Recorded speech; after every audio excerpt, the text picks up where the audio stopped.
столице республики возводят якутскую ГРЭС-2. Согласно указу Егора Борисова о повышении качества жизни населения города Якутска, крупный объект должен быть сдан в эксплуатацию в 2018 году совместно с новым водозабором.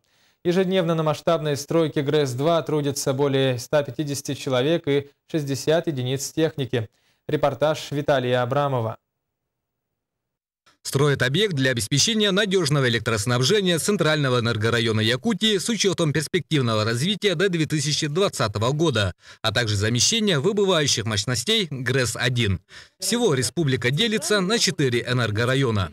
Центральный энергорайон, западный энергорайон и южный энергорайон, а также зона локальной энергетики. В центральном энергорайоне у нас проживает порядка 500 тысяч человек, это половина всего населения республики. И для обеспечения надежным и качественным электроснабжением нам необходим надежный источник энергоснабжения. Существующую электростанцию построили более 40 лет тому назад. И со слов специалистов, несмотря на неоднократную модернизацию, свой ресурс она выработала. Для строительства объектов ГРЭС-2 выбраны участки по Вилюйскому тракту. В настоящий момент строители уже заканчивают строительство подъездных путей, полностью отсыпана площадка, идет установка свайного поля. У нас здесь по графику 1,5 года строительства впереди. Реально у нас поставка оборудования начинается с октября месяца. Уже в октябре месяце этого года пойдет первое оборудование. Оборудование будет приходить пока на склады. По мере готовности мы будем его передавать в монтаж. Забивкой свай занимается белорусская компания «Дельта». С 20 августа они уже успели вбить порядка 400 свай. Как признаются мастера, условия вечной мерзлоты дают свои особенности при работе. Сам мерзлый грунт довольно-таки трудно проходить, в принципе, поле гораздо сложнее, чем сам оттаявшийся.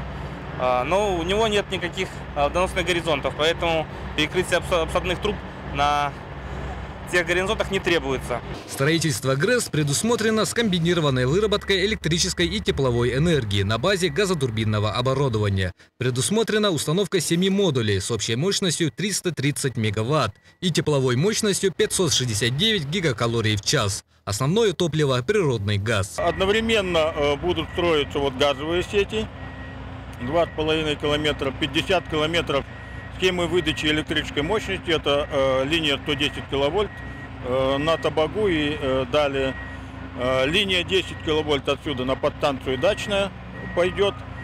И уже сейчас водоканал начал строить линию водоснабжения от водозабора города Якутска до нижней площадки станции. Это еще 12,5 километров новых совершенно линий. Одновременно они будут как бы резервными для городских сетей. Таким образом, в первую очередь новая ГРЭС должна быть введена уже до конца следующего года. В начале этой недели стройплощадку посетил глава Минэнерго России. Министр обратил внимание на особую важность для республики строящейся станции и точное соблюдение графика работ. Создана дирекция по строительству ГРЭС-2. Заключен на сегодня уже контракт РАО «ВЕС Востока». Проект прошел госэкспертизу, как сметную, так и техническую. На сегодня на нижней площадке, там, где у нас будет пункт выдачи тепла, 800 свай установлено. Практически все работы по сваям завершены. Запуск электростанции позволит сократить число устаревших угольных котельных и заменить выбывающие мощности действующей якутской ГРЭС, создать резерв мощности и повысить надежность энергоснабжения потребителей. Напомним, что ГРЭС-2 должна быть введена в эксплуатацию в 2018 году, согласно указу временно исполняющего обязанности главы республики Егора Борисова о социально-экономическом развитии города Якутска. Виталий Абрамов, Василий Слепцов, НВК Саха, Якутск.